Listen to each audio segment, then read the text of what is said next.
Okay, I'm going to admit Mr. Miller now.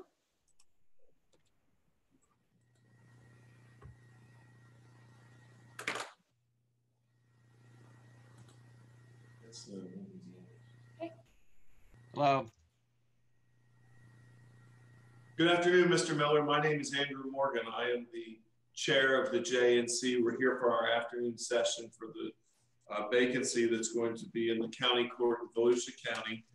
Can you start this afternoon by introducing yourself to the other commissioners? We have some new commissioners who would have not previously interviewed you, and then tell us why you want to be a county court judge. Yes, indeed. Good afternoon, everybody. My name is G. Kipling Miller. George is the official name, but I've gone by Kip throughout my entire life, including my legal career.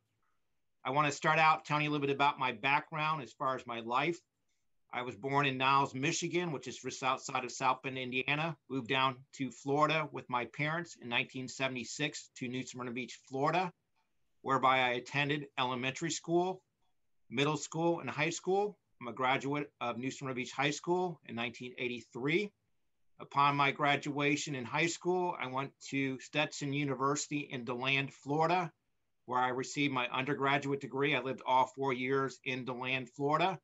And then I went to law school a couple years after I graduated from undergrad at St. Thomas University in Miami, Florida.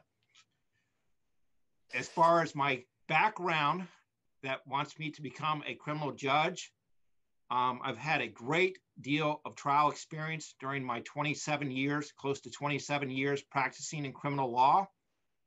My practice has consisted here in the 7th Judicial Circuit in its entirety. I've tried numerous cases when I was a prosecutor all throughout the 90s. I was an assistant state attorney at the 7th Judicial Circuit. My first boss was Steve Alexander. Working for Mr. Alexander, I started out in county court as a misdemeanor prosecutor. And back in the 90s, there was a heavy emphasis on domestic violence because of a notable case out of California. And I was the first assigned prosecutor to the specialized domestic violence unit. And I would like to point out that domestic violence is heavily prosecuted in county court and dealt with frequently. And I've had a great deal of experience having been exclusively on that docket for over a year. In approximately 1995, I was promoted to the felony docket. And within a year, I was promoted to the lead trial attorney, which by I was the responsible attorney for the entire docket on behalf of the state attorney's office, and also was handling what I consider the heavy duty cases, including anything but murder. I worked for Judge Foxman Sr., who recently deceased, and also Sean Breeze while on the felony docket here at the Justice Center in Daytona. While at the state attorney's office, I gained a great deal of experience trying cases. I've tried manslaughter involving death of an elderly person, second-degree murder, sexual battery, lewd and lascivious, armed trafficking, trafficking, unlawful possession of controlled substance, child abuse, burglary, concealed weapons charges, you name it, I tried it in felony court. And during my tenure at the state attorney's office, I was named the Top Gun trial attorney during those 2 years of the approximately 7 years I was at the state attorney's office. But most importantly, I gained a great deal of experience in certain areas of the law. And when dealing with county court, which is this opening for Judge Fields, you deal mainly in the criminal docket with battery, DUI, driving related offenses. My practice in private practice since being released from the state attorney's office or resigning from the state attorney's office has exclusively dealt with these areas of the law, including felony cases. But I think that would give me a great deal of experience in county court, having dealt with and specializing in cases like DUI and battery during my tenure as a defense attorney. But I think the fact that I can bring to the court a great deal of balance between being a prosecutor, being a private attorney, using that judicial temperament to better aid the system. And most of my practice does consist in county court. And I think that's a great avenue for me to be on the bench, knowing what I do know. And I think it would be very beneficial to the community here in the 7th Judicial Circuit if given the opportunity. Kip, excuse me, Mr. Miller, do you reside in in Flagler or Volusia County? Thank you, Ms. Matthews. I do technically reside in Flagler County, where I locate permanently right now. It's on the border between Volusia and Flagler County. If given this opportunity by the committee, I intend to move back to New Smyrna Beach. I still have a great deal of family that lives in New Smyrna, and I haven't bought a house yet, but I would actively be looking. And I also have the immediate opportunity to move in with my fiance who lives in Daytona Beach Shores, and I would be selling my house in Flagler Beach. But that is not a concern for me whatsoever. As indicated, I have a great deal of ties to Volusia County, having grown up here, and exactly where my practice is located is in Daytona Beach. So there's not an issue for me whatsoever to do what is required as a county court judge to live in the jurisdiction.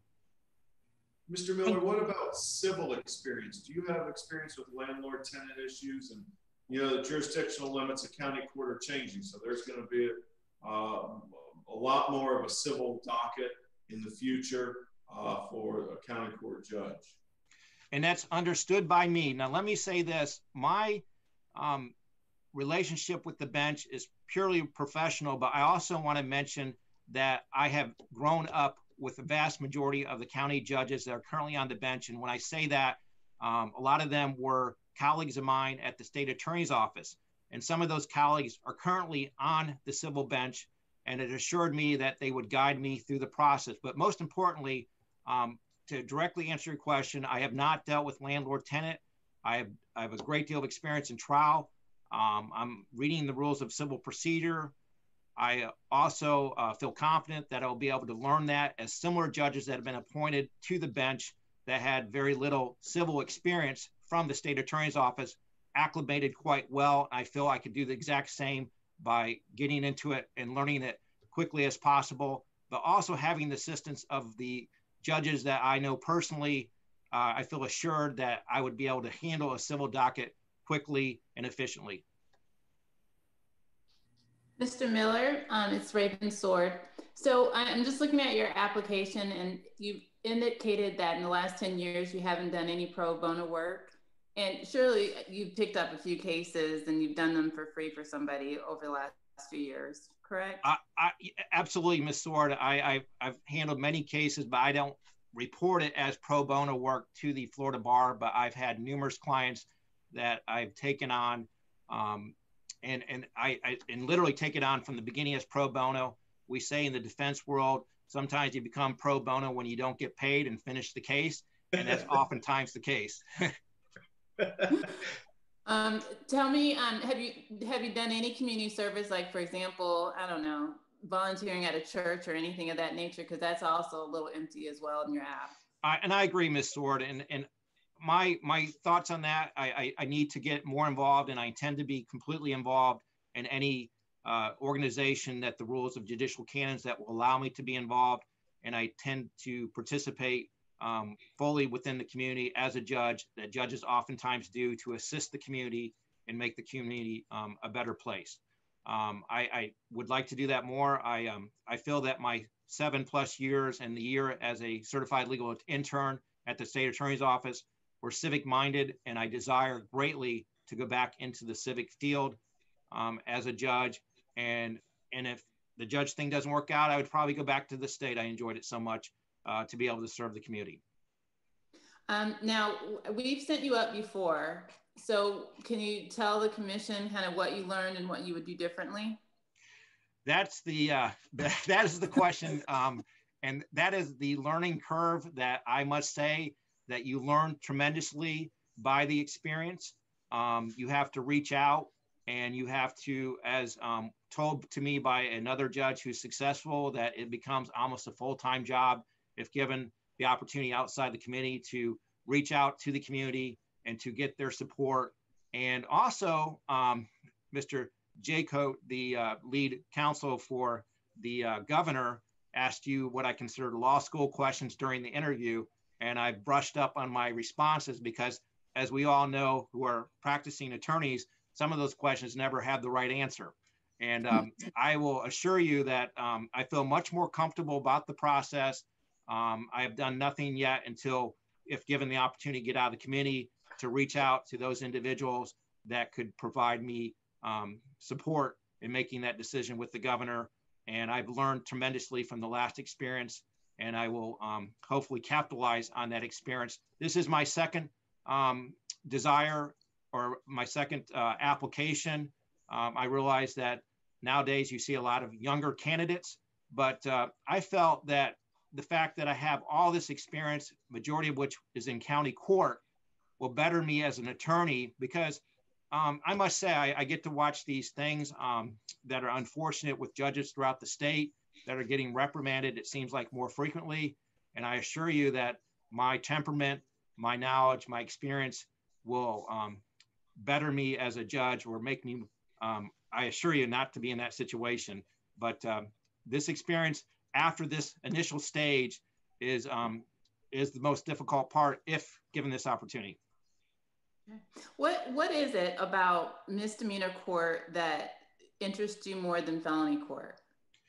Well, and that's a good question, and I can answer it directly. That when you deal, my job is to protect liberties, and it's the central role in the judicial process that you have defense attorneys to make the system run successfully. But the clients that I typically have, majority of my clients are individuals who make mistakes. They're serious mistakes, and I would say that approximately 65 to 70% of my practice area is DUI and county court related manners. And I oftentimes say, though, I enjoy representing these people because they make mistakes, but they're oftentimes members of the community that have good jobs, that are successful. And then when you deal with felony court, sometimes you deal with people who actually are alleged to commit some very serious crimes. And I've represented these people as well, but I enjoy being in county court representing people who make mistakes and aren't necessarily life-altering events. But I also must say that I have dealt with people from the standpoint of for example, DUI manslaughter. Those are tragic cases for the victim and the victim's family. And it's also a tragic case for the defendant and the defendant's family.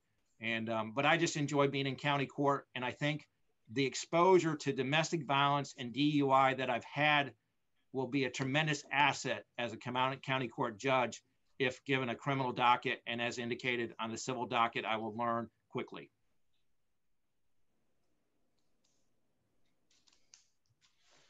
Do we have any other commissioners who have questions? Mr. Miller, thank you this afternoon for taking time to fill out the application and put yourself under a microscope. That's never a comfortable process. And about 6 o'clock, I'm guessing we should have the list, and we would like to be able to contact you. I don't see a cell phone number on your application or an email address. How would you like us to try and reach you? And if you say a cell phone, I would probably have you. I have a cell. You do? Okay. Mr. Reed, is it okay to call you on your cell around then? Yes, Mr. Morgan. Mr. Reed has a way of reaching me, and I prefer just him or whoever to call me if that opportunity does exist. Okay, great. We'll call you. Thank you. Thank you, everybody. Have a nice day. And I appreciate the opportunity to be in front of you. Thank you.